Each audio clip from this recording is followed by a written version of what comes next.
তোমরা যারা ষষ্ঠ শ্রেণীতে পড়ো, তোমরা যারা পঞ্চম শ্রেণীতে প্রাথমিক বৃত্তি পরীক্ষা দিয়েছো, তো তোমাদের প্রাথমিক বৃত্তি পরীক্ষার রেজাল্ট 2025-এ তোমাদের কত নাম্বারে তোমরা বৃত্তি পাবে। দেখো শিক্ষার্থীরা, তোমাদের প্রাথমিক বৃত্তি পরীক্ষা 2025-এ তোমাদের প্রতিটি উপজেলা এবং থানা অনুযায়ী তোমাদের কিন্তু বৃত্তিগুলো তোমরা পাবে। অর্থাৎ ট্যালেন্ট পুলে বৃত্তি এবং সাধারণ গ্রেডে তোমরা দুইটা অনুযায়ী বৃত্তি পাবে।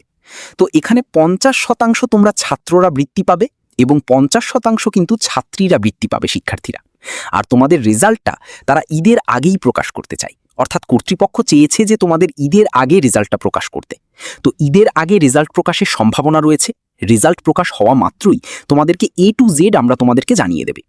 শিক্ষার্থীরা দেখো, তোমাদের কোথায় কেমন নাম্বারে বৃত্তি পাবে, অর্থাৎ কোন জায়গাগুলোতে কেমন নাম্বারে তোমাদের বৃত্তি লাগবে।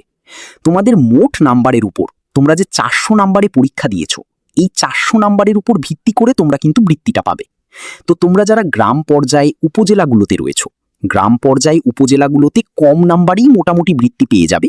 তবে জেলা পর্যায়ে যে সকল উপজেলাগুলো রয়েছে, তোমার স্কুল জেলা পর্যায়ে যদি উপজেলাগুলো হয়ে থাকে, বিশেষ করে সদর উপজেলাগুলো, সাধারণত এই এরিয়াগুলোতে একটু মাঝারি নাম্বার লাগবে তোমাদের বৃত্তি পেতে হলে। আর তোমরা যারা ঢাকা সহ যে বিভাগীয় জেলাগুলো রয়েছে, এখানকার যে সদর বা মূল উপজেলাগুলো রয়েছে, এগুলোতে তোমাদের একটু বেশি নাম্বার লাগবে। তোমাদের স্কুলটা কোন উপজেলায় রয়েছে এটার উপর ভিত্তি করে আসলে তোমরা বৃত্তিটা পাবে। তো তোমাদেরকে জানিয়ে দিই, দেখো শিক্ষার্থীরা, সাধারণ গ্রেডে যে ভিত্তিটা রয়েছে, যে সাধারণ গ্রেডের ভিত্তিটা, এটা যদি তোমার কম করে, অর্থাৎ কম করে ধরলে তোমার কিন্তু 400-র মধ্যে তুমি যদি 315 থেকে 300 প্লাস মাইনাস মতো তোমাদের টার্গেট রাখতে হবে, যে 315 থেকে 330 পর্যন্ত তোমাদের সাধারণ গ্রেড ভিত্তি পাওয়া লাগতে পারে। যদি কম করেও হয়ে থাকে, যে উপজেলাগুলোতে যদি মাঝারি হয়ে থাকে, তাহলে 330 থেকে 355 প্লাস মাইনাস পর্যন্ত লাগতে পারে 400 নাম্বারের মধ্যে।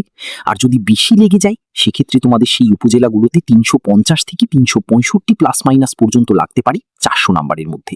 আর তোমাদের প্রতিটি ওয়ার্ড এবং ইউনিয়ন অনুযায়ী কিন্তু সাধারণ গ্রেডের ভিত্তিটা পাবে, অর্থাৎ প্রতিটা ওয়ার্ডে বা ইউনিয়নে 2 জন করে ছাত্র এবং 2 জন করে ছাত্রী পাবে। এভাবে আসলে নির্ধারণ করবে। তবে তোমাদের লিস্টটা কিন্তু উপজেলা থেকে পাবে, তাই উপজেলা অনুযায়ী তোমাদের কিন্তু বৃত্তিটা দেওয়া হবে।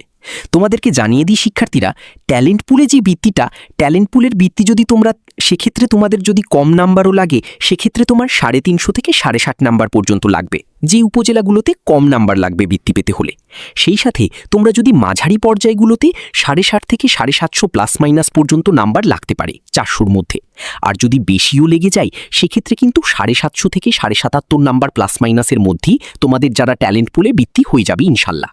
আর এটাও তোমাদের উপজেলা অনুযায়ী আনুপাতিক হারে তোমরা কিন্তু এই বৃত্তিটা পাবে। অর্থাৎ সরকারি স্কুলগুলোতে 80%, বেসরকারি স্কুলে 20% এভাবেই বৃত্তি পাবে। তো আমাদের এডুকেশন টাইম ইউটিউব চ্যানেলে তুমি নিয়মিত আপডেটগুলো পেয়ে যাবে। সেগুলো পেতে এডুকেশন টাইম ইউটিউব চ্যানেলকে সাবস্ক্রাইব করে রেখো।